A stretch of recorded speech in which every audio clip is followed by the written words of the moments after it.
Preciso usar branco toda vez que eu for pra gira? As oferendas, elas são obrigatórias? Existe algum jeito de saudar as entidades? E como que eu cuido da minha energia depois da gira? Essas dúvidas, elas fazem parte do nosso 4º episódio da série Desmistificando a Umbanda. Então fica aqui até o final que nós vamos esclarecer essas dúvidas, que são uma das maiores dúvidas que o pessoal tem sobre a Umbanda. Então por isso eu incluí esse vídeo na nossa série Desmistificando a Umbanda, para dar uma introdução para vocês que ainda não conhecem a Umbanda, ou para quem já conhece, mas ainda não entendeu muito bem algumas regrinhas, tá certo? Lembrando que a Umbanda não tem nenhum livro, nenhuma bíblia, nada que tenha assim uma regra definida que todos os terreiros têm que seguir. Mas existem alguns conceitos que é tradição, que todos os terreiros trazem consigo, assim, como uma herança. Então, se o teu terreiro é um pouco diferente do que eu vou falar, o que vale é o que está no seu terreiro, tá? Mas eu vou trazer algumas sugestões de possibilidades de cada terreiro, tá legal? Então eu convido vocês pra gente ir nessa jornada de aprendizado, para que a gente possa se tornar umbandistas ainda melhores, tá bom? Gente, tudo bem? Eu sou a Carol. E como eu disse, esse é o 4º episódio da série Desmistificando a Umbanda. É o penúltimo episódio, então fiquem aqui até o final, que já está acabando. E cada episódio tem um assunto muito importante, tá? Então esse episódio tem um tema assim bem relevante, apesar do pessoal não dar tanta importância, tanta ênfase, mas é um assunto que pega bastante, tá bom? E o primeiro tema que eu quero falar é sobre a roupa da Umbanda. Por isso que eu tô vestida assim. Eu decidi vir a caráter para mostrar para vocês como que a gente deve se portar na gira, que roupa a gente deve usar, tá? Tradicionalmente, os terreiros, eles orientam que utilizem roupas brancas. Por quê? Porque a roupa branca, ela representa a pureza, ela carrega significados profundos, ela carrega o significado de paz, de equilíbrio, de neutralidade, ela afasta energias negativas, ela harmoniza o ambiente. E também uma curiosidade é que, segundo Isaac Newton, o branco é a junção de todas as cores. Então, tecnicamente, você está usando todas as cores. Então, o branco é o suficiente. Cada terreiro tem a sua orientação com relação à sua vestimenta, tá? Então, cabe você perguntar ao terreiro que você vai frequentar qual é o tipo de roupa que você deve vestir.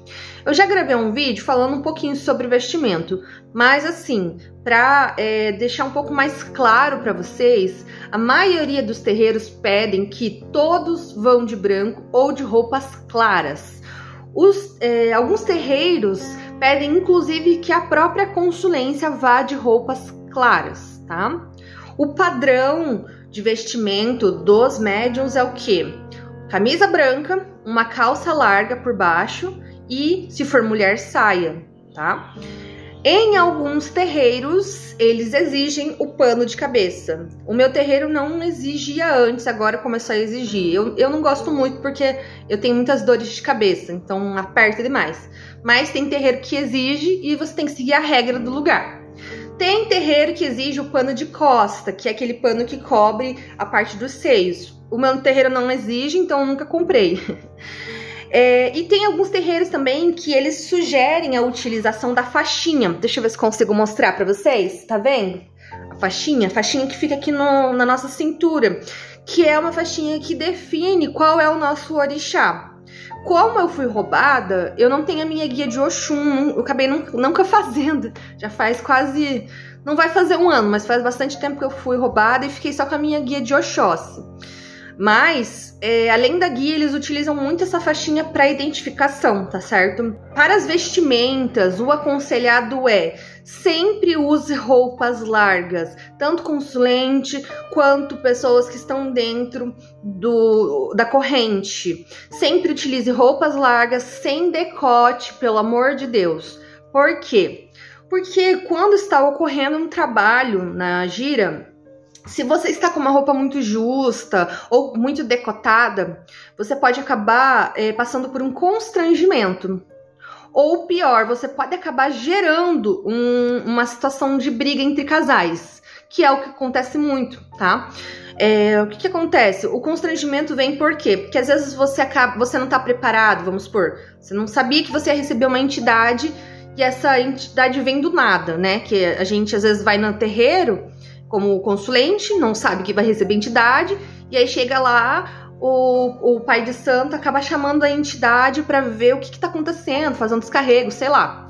E aí você tá com uma roupa muito justa ou muito decotada. Aí vamos supor que você recebe um caboclo, seu caboclo vai lá e se agacha no chão, fica aparecendo seu cofrinho ou fica aparecendo seu peito. Né? Mesma coisa os nossos irmãos de corrente. Tem muitas pessoas que vão no terreiro que o marido ou a esposa são muito ciumentos. E aí imagina lá o consulente sendo atendido por uma entidade onde o médium tá vestindo uma roupa extremamente decotada. Eu sei que o ciúmes é uma coisa errada, mas a gente não tá lá para criar confusão, entendeu? Então quanto mais você evitar, melhor. Então é por isso que eles pedem para usar roupas largas, roupas sem decote, evitar roupas transparentes, tá? Eu tô com essa roupa um pouquinho transparente porque eu só vim gravar um vídeo pra vocês, então não tem problema. Mas na gira é bom evitar, tá certo? O ideal é que vocês sempre estejam de forma respeitosa e discreta. Lá não é um lugar pra gente se mostrar. Nós não estamos procurando um namorado no terreiro, a gente tá lá pra evolução espiritual. Existem algumas casas que elas autorizam, mas isso é uma casa diferente, tá? Que elas autorizam roupas mais decotadas e tudo mais, só que aí a linha de trabalho deles é outro. A maioria deles é candomblé e etc, porque é um estilo de trabalho diferente, tá? Mas a Umbanda não trabalha dessa forma. A maioria dos terreiros da Umbanda não seguem nessa linha de roupas decotadas e justas. Tem alguns terreiros que permitem roupas coloridas, mas em momentos específicos. Por exemplo, quando você vai receber Exu, Pombogira, Exu Mirim. É uma linha de trabalho que ela é mais densa, então ela não precisa necessariamente estar de branco. Tá? Então alguns terreiros autorizam que você vá com roupa escura, com roupa preta, com roupa vermelha, roupa roxa, que nem a minha Pombogira é vermelho com dourado. Então, tem alguns terreiros que permitem que você vá com a vestimenta mais apropriada. Assim como em gira de preto velho, que você vá com uma roupa mais simples, para ter a representatividade de uma senhora, um senhor. Ou quando a gira é de Herê, que daí você já vai mais coloridão, mais cheio de cor, porque é uma gira de criança. Tem terreiros que autorizam, mas para poder trazer a representatividade da linha, mas isso não é obrigatório. Só que esse tipo de coisa, ela acaba abrindo a oportunidade das pessoas fugirem um pouco da Umbanda. Então, em vez de ir para a Umbanda para praticar a caridade, receber axé, acaba indo mais para a competição de moda, competição de ego, para ver quem que tá mais estiloso, quem que tá mais bonito. Então, por isso que a Umbanda ela não é muito a favor dessa coisa de roupas coloridas. Por isso que existe esse padrão. Branco, pano de cabeça, camiseta branca, saia branca. Vou mostrar aqui pra vocês como que eu tô vestida, pra vocês entenderem qual que é mais ou menos o estilo que vocês devem seguir.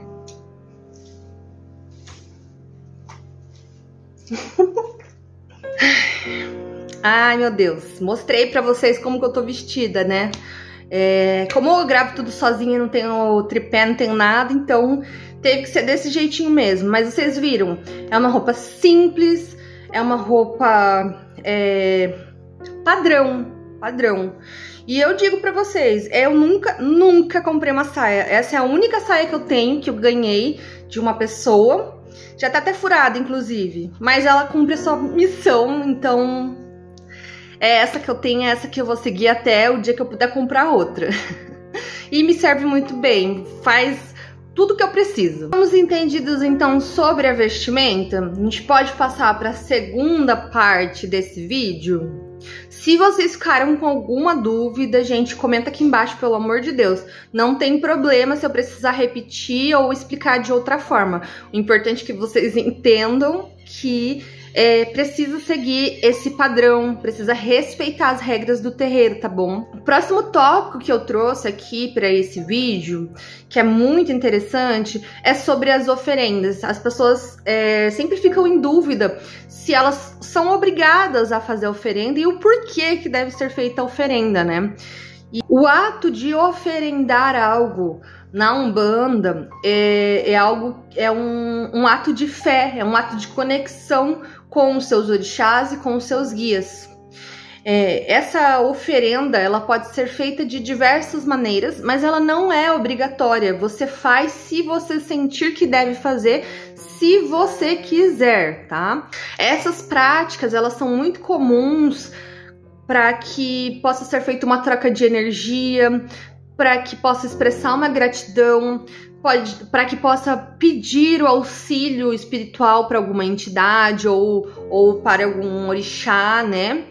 É importante que você entenda que as oferendas, elas não são apenas para pedir, elas também são para agradecer, para fortalecer o seu guia espiritual, para se conectar mais profundamente com ele ou com o próprio orixá.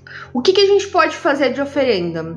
Todo mundo tem aquela visão de que oferenda é o quê? Um padê, né? A gente pega o alguidar, coloca, passa cachaça no alguidar, coloca farinha de milho, mistura com azeite de dendê e depois vai colocando flor, pimenta, sei lá, vinho, enfim, os elementos que a entidade pede, né? Mas não é só isso. Uma oferenda, ela é muito mais sentimento do que matéria. Então, às vezes, o ato de você colocar um cafezinho pro seu preto velho, acender uma velinha para alguma entidade, um orixá, entregar uma fruta no pé de uma árvore para o seu povo cigano, ou quem sabe deixar uma rosa lá para o seu povo cigano, para a sua pombogira, ou comprar um doce, uma balinha e deixar esse doce aberto num parquinho, já é uma oferenda. Por quê? Porque a oferenda em si é o ato, é a ação, é o seu sentimento.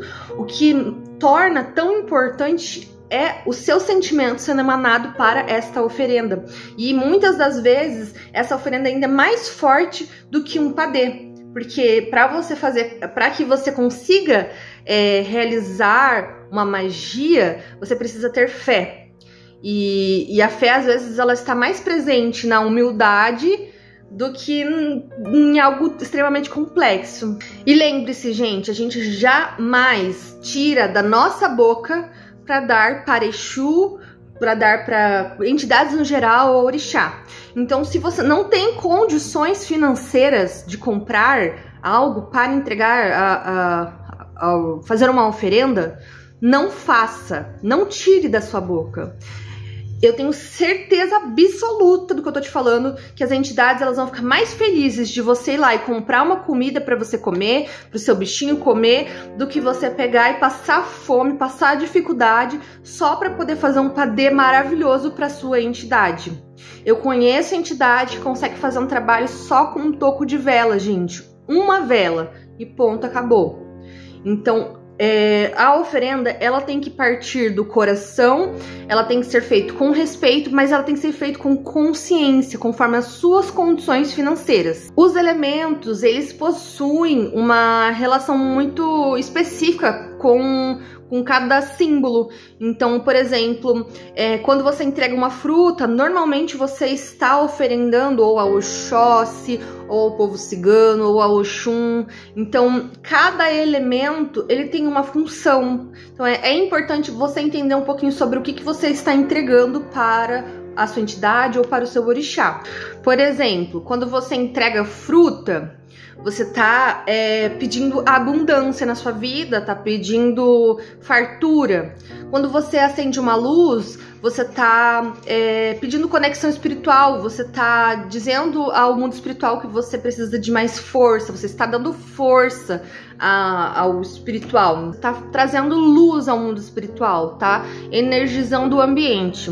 E quando você faz o padê, né, quando você entrega a farinha, você tá está alimentando o mundo espiritual.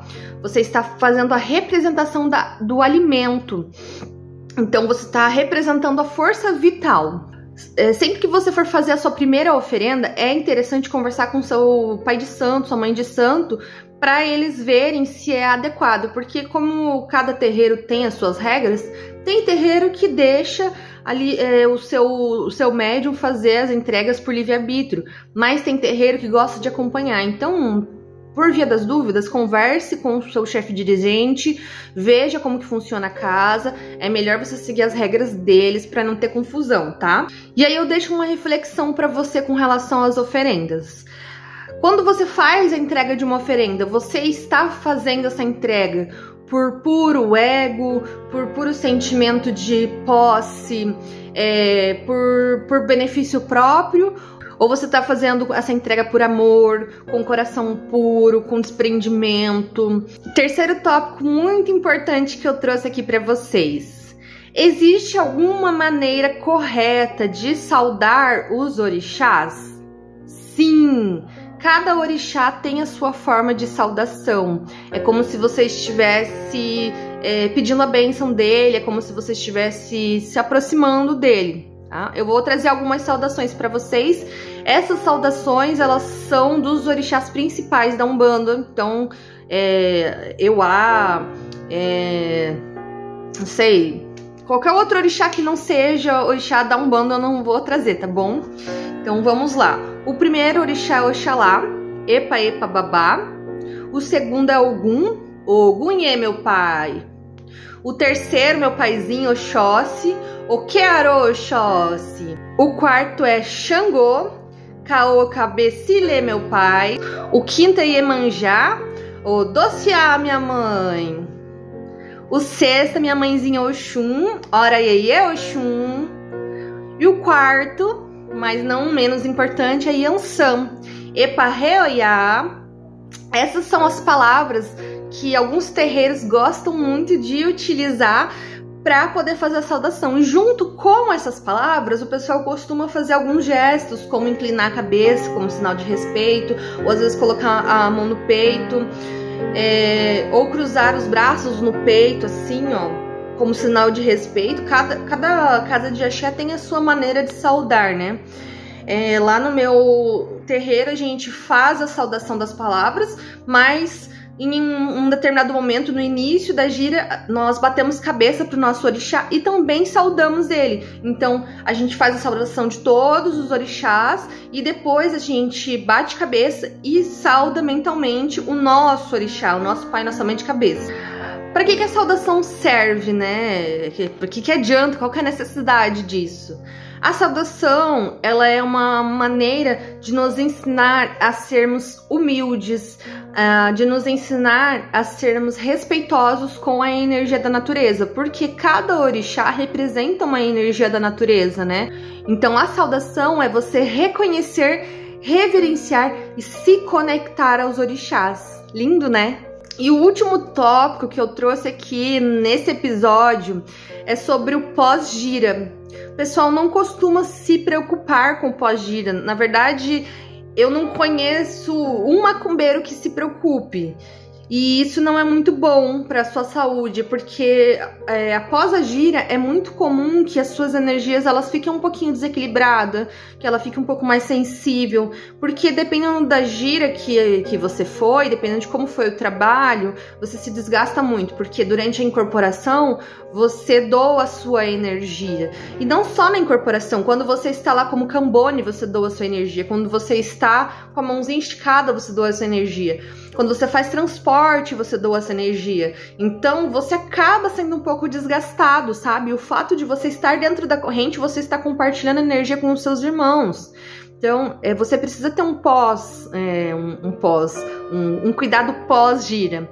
Então, é importante que, Se você sentir que tá um pouquinho carregado, toma um banho de erva do seu orixá ou do pai Oxalá, que é o boldo, ou pergunte pro seu pai de santo se tem um banho mais apropriado para a situação. Eu mesma, por exemplo, acho que eu já até comentei aqui no canal, que teve uma gira que foi tão pesada, mas tão pesada, que no dia seguinte eu acordei e eu comecei a vomitar. E aí eu tive que tomar banho de sal grosso com guiné. Acho que tinha mais alguma coisa. Porque assim, tava muito pesada a energia, porque foi um trabalho absurdamente difícil um dia antes. Então é importante a gente tomar essas precauções de se blindar. Além disso, é importante você tomar bastante água, fazer uma alimentação leve, porque queiram ou não, ainda tem energia no seu corpo, né? Então vai ficar um pouquinho estranho, normal. Nem todo mundo passa mal, mas se passar é normal. Outra coisa importante é você descansar bem, relaxar bem o seu corpo, relaxar sua mente, sua alma, porque como você gastou muita energia, você vai estar mais cansado. E imagina para quem toca a gira no domingo e começa a trabalhar na segunda, já começa a semana cansado. Então sai da gira, já vai descansar, vai relaxar, faça uma reflexão, uma meditação se for possível. Tente se acalmar, se manter tranquilo. Esse cuidado pós-gira, ele é importante por quê? Porque quando você sai da gira e você não se cuida, você passa a semana inteira carregado. E aí você pega e vai pra gira carregado, aí você traz essa energia carregada. E aí você pega mais uma energia carregada e passa mais uma semana. Então, tipo, você vai acumulando e vai te deixando cada vez mais cansado. E outra, você machuca outras pessoas que estão ao seu redor. Então, é importante você ter esse autocuidado. É importante que você sempre mantenha o equilíbrio do seu corpo, o equilíbrio da sua energia, tanto para cuidar de você, quanto para que você possa cuidar dos outros, né? Porque se você não está equilibrado, como que você vai equilibrar o outro? Então, é importante você sempre manter o cuidado, manter esse zelo do seu corpo, porque o seu corpo é um instrumento. O seu corpo é como se fosse um instrumento musical, como se fosse um violino, por exemplo. Então, você tem que estar mantendo ele sempre equilibrado, sempre afinado, para que na hora que for necessário utilizar o instrumento, ele seja adequado, ele não precise ser afinado novamente, né? Ele não precisa ser reequilibrado, porque isso atrapalha muito nos trabalhos. Porque um médium que está desequilibrado, nossa senhora, a gira não flui, sabe? Já aconteceu uma vez de uma médium ir pro terreiro e a gente descobrir que ela tinha bebido horrores e foi pro terreiro. Ela não tinha seguido preceito nenhum e não contou pra ninguém. E aí a gira foi péssima. Por quê? Porque ela tava assim totalmente desequilibrada. As entidades dela, eu não sei se era entidade, mas dizia que era. As entidades vinham e quando saía jogava ela no chão. Um dia ela quase que sofreu um acidente, chegou a machucar uma pessoa. Então é importante tomar essa precaução, tá bom? Mas é isso, meu Deus do céu, tô muito cansada, gente. Tô muito cansada, não cansada de gravar os vídeos, mas é que eu tô cansada de falar mesmo, porque hoje eu tô falando pelos cotovelos, não paro de falar 1 minuto o dia inteiro. Eu preciso dar uma descansada aqui. Eu falando pra vocês que vocês têm que descansar pós-gira e eu aqui me sobrecarregando, né? Não estou seguindo meu próprio exemplo, olha que bonito. Mas eu vou dar uma descansada hoje, prometo pra vocês, para que eu possa vir com mais força na próxima aula, que é a nossa última aula dessa série. E eu tô muito empolgada, tô muito feliz que tá dando certo esse projeto. Eu espero que esteja ajudando vocês, que esteja desmistificando a ideia que vocês têm sobre gira, sobre terreiro, e que possa ajudar vocês a colocar em prática para que a vida de vocês fique melhor. Porque eu ouço muito assim, depois que eu entrei pro terreiro a minha vida desandou. Só que você está colocando em prática as coisas que devem ser ditas? Porque eu vejo muita gente que entra pro terreiro e começa a falar assim, agora eu sou poderoso, agora ninguém mexe comigo. Então tá muito distorcida essa imagem, por isso que a dona Jurema começou a me falar para trazer esse conteúdo aqui pro canal. Então eu espero muito, muito, muito que vocês tenham gostado. Se vocês gostaram, não se esqueçam de curtir o vídeo para me ajudar com o engajamento. E comenta aqui embaixo também, Qual que é a parte que vocês mais gostaram? Meu Deus, eu tô começando a travar. Comenta o que vocês mais gostaram do vídeo. Comenta se ficaram com alguma dúvida, tá tudo bem, gente. Eu não me importo de responder. E compartilhe com algum amigo, alguém que vocês conheçam que precise participar dessas aulas. Por quê? Porque às vezes você olha e fala assim, ah, mas essa aula é muito simples. Sim, ela é simples. Só que às vezes a gente não sabe nem o simples. Como que a gente vai saber o mais complexo da Umbanda, entende? Então a gente tem que caminhar por etapas. A gente precisa passar pelas etapas mais fáceis para ir aos poucos aprendendo os mais difíceis. Então por isso que eu comecei essa série com assuntos mais simples. É uma introdução à Umbanda, é um início.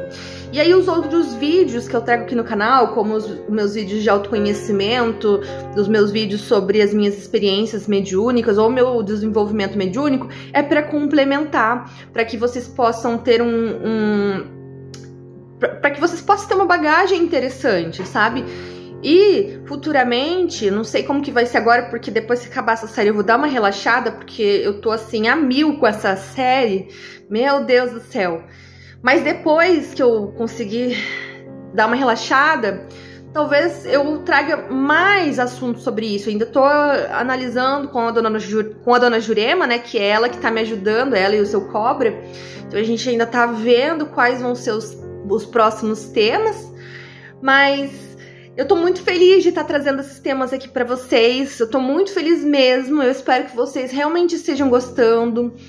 E eu espero que esteja mudando a vida de vocês, tá bom? Agora eu vou ficando por aqui, porque eu já comecei a falar embolado, então minha língua já tá cansada de falar. E é isso, gente. Muito, muito, muito obrigado por chegarem até aqui. Aguardem o último vídeo da série. E se vocês tiverem alguma dúvida, quiserem que eu faça um vídeo especial pra vocês, mandem mensagem lá no Instagram da Vó Benta, que eu vou analisar com carinho, pra gente poder começar a fazer uma nova série, tá bom? Um beijo, pessoal, até o próximo vídeo. Tchau!